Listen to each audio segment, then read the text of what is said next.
So in another 25 years, who is going to grow food in this land? Because growing a crop is not a joke.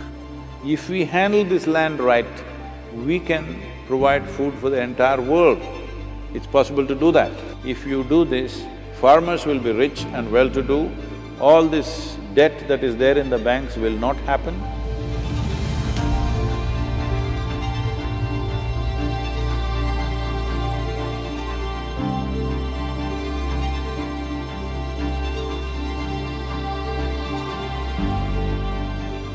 One of the greatest achievements in this country, we have built businesses, we have built industries, we are going to the Mars, all this is wonderful, but the greatest achievement in this country is our poor illiterate farmer with little infrastructure, almost no technology, just with traditional knowledge, he is able to produce food for 1 billion people. This is the greatest achievement. But right now we're pushing the farmer to a place where thousands of them are committing suicide. If you want, you go about and ask, how many of the farmers want their children to go into farming? You will see it's less than 15%. So in another 25 years, who is going to grow food in this land? Because growing a crop is not a joke. Tomorrow morning, you can't go to the field and grow a crop. There is a traditional knowledge which is so valuable because of a long history of agriculture in this country. It is in the DNA of the farmer that he knows how to take a crop out of soil.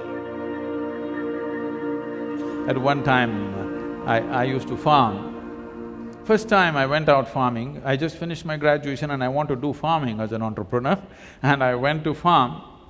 I bought these very expensive seeds and they told me, you got to throw it. I hesitated if I throw it, what will happen? How to throw this? Just now I paid so much money and got this, now I'm supposed to just throw it like this and the birds are waiting all over, I can see that. It took some courage to throw it. But once you throw it, only if you throw it, it will sprout and come back as a crop. I always found raising the crop was just a wonderful experience. Harvesting was the most painful experience because the way I am made, I would like to let the rats eat and the wild boar eat and give it away to the laborer and walk away. But I have a bloody banker who's loaned money to me. I have to pay back and the other issues So, I always found harvesting is the most bitter experience for me. I loved the crops growing up. Many times, early morning, 4:35, when it's just… the sunlight is falling upon, just seeing these plants, the way they grow day by day, it's such an incredible experience. After I got into teaching, and then I was spending all my money very rapidly traveling and organizing programs. So, about 3.5 years, I think I lasted out my old savings and then it was all gone. So then I had to grow something to make a living. So I decided to grow cabbage. Cabbage was doing great in the market, and then I thought I'll grow cabbage because my farm was too far away and it was little remote and I had a lot of wild boar in the area. If I put cabbage, they will feast. So I decided to… I asked my friend and he gave me a few acres where he had the facility. He said, you do it in my farm, he had a home there.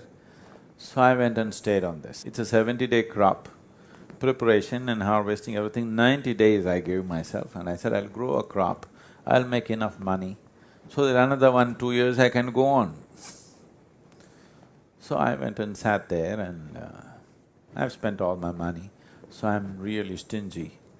Even if I have to ride back home, I'm thinking of the gas, so I'm trying to make some simple meal there and survive. And I don't want to spend on the labor, so I'm physically working on the farm.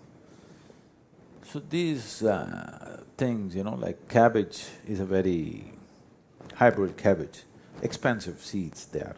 So we grow it in a tray first, inside the house. Then they all come up like this, then we take each one of them and transplant them. So I don't want to give it to any labor because if they just do this, each one of them costs money.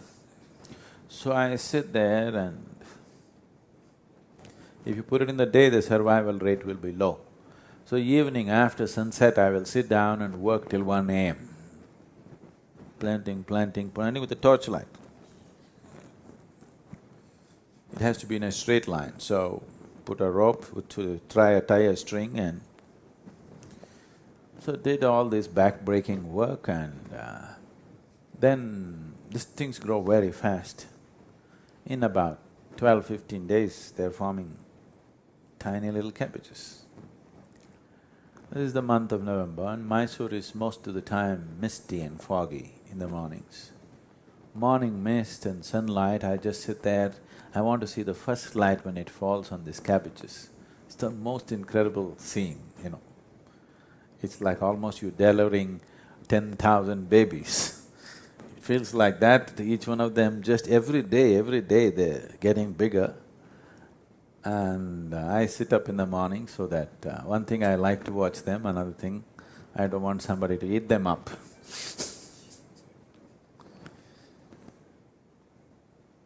So I had such an incredible experience growing them. Then the harvest came. The cabbages all sized up like that, nice, and I thought, I'm counting money in my head. Though it was such a beautiful experience to grow the cabbage, when the time to harvest came, the market, the vegetable prices crashed. It became 25 paisa per kilogram. 25 paisa means it's a quarter of a rupee. 1 rupee means 1/45th of a dollar.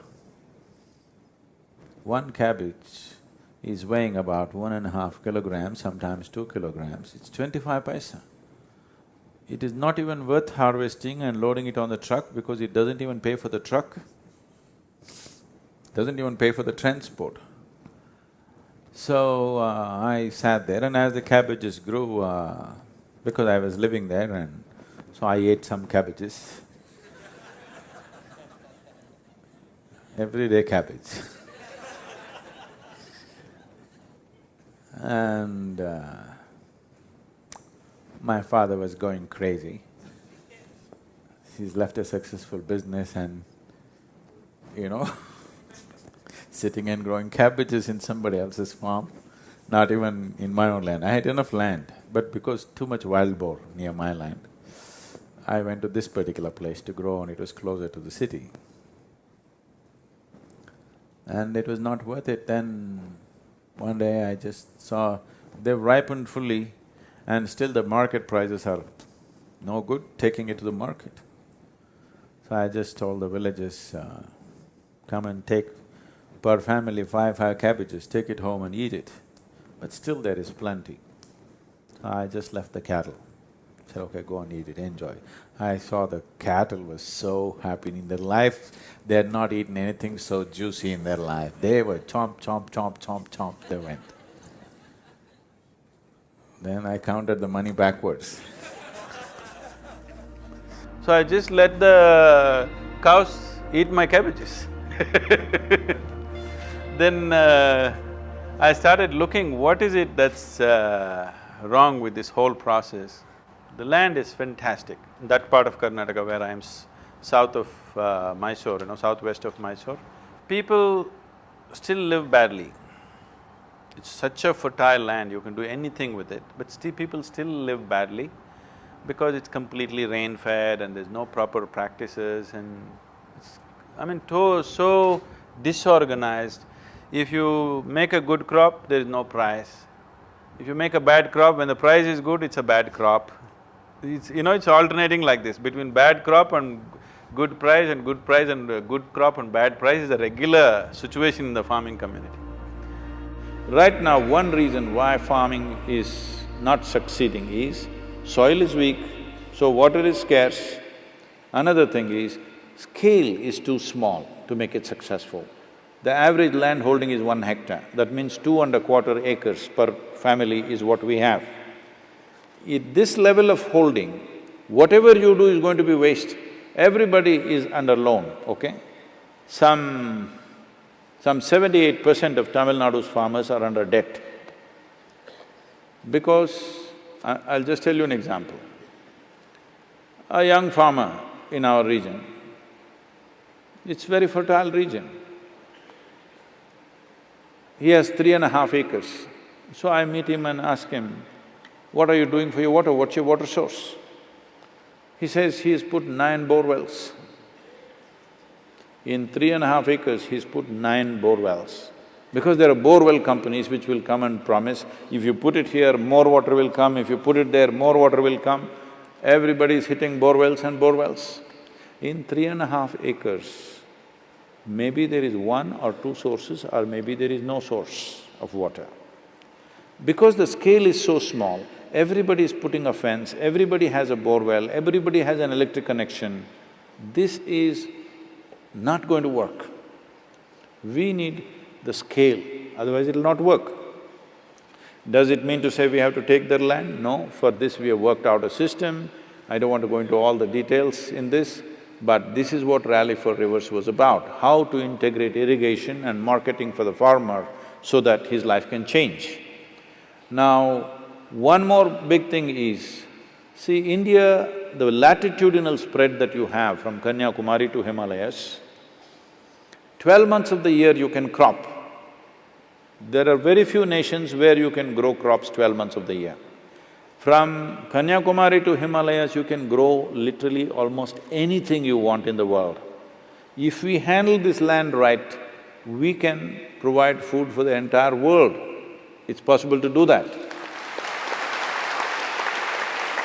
And this is the only nation where 65 to 70% of the population knows how to do this magic of transforming mud into food. It is not a small thing.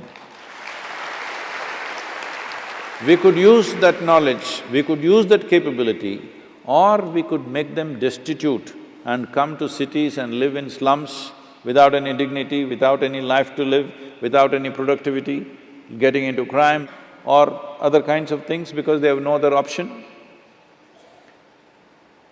So this needs to be addressed. So one of the things is, we have converted literally over 69,670 farmers in Tamil Nadu from regular farming to what is called as agroforestry. Their incomes have gone up 5 to 10 times in a matter of 8 to 10 years. This is what we are calling as the Kaveri calling for the Kaveri belt… Kaveri basin area, because if you do this, we want to convert 1/3 of the Kaveri basin into agroforestry. If you do this, the 46% depletion that's happened in the river waters will come back. River will flow once again, farmers will be rich and well-to-do, all this debt that is there in the banks will not happen because farmer will be rich by his own resource. I want all of you who are here today, if you're a concerned citizen of this country, in some way please participate in Kaveri calling. So right now, to assist the farmer to shift to agroforestry, there are a few things to happen. One thing is the saplings, large-scale development of saplings. We are looking at, in 12 years, to plant 242 crore trees, that is 2.42 billion trees. This is not like we are going to go and physically plant everything. This will be done on farmers' land by them, but we have to support it. So, we have about 32 nurseries spread across Tamil Nadu. So, we have planted over 35 million trees in the last 18 years, all on our own steam. Now this needs to scale up big time, so we have clear-cut plans how to multiply this. Today there's tissue culture, we have all the technologies, everything, we've assimilated all these things properly. Now to act, we are looking at taking in all the aspects. It costs about 42 rupees per sapling, not a very big cost. So, you don't have to plant just one. This has to be done in a planned way, we must execute this, otherwise, this nation is sitting on too many problems and too many possibilities also. But to convert problems into possibilities, every citizen has to stand up and do what needs to be done.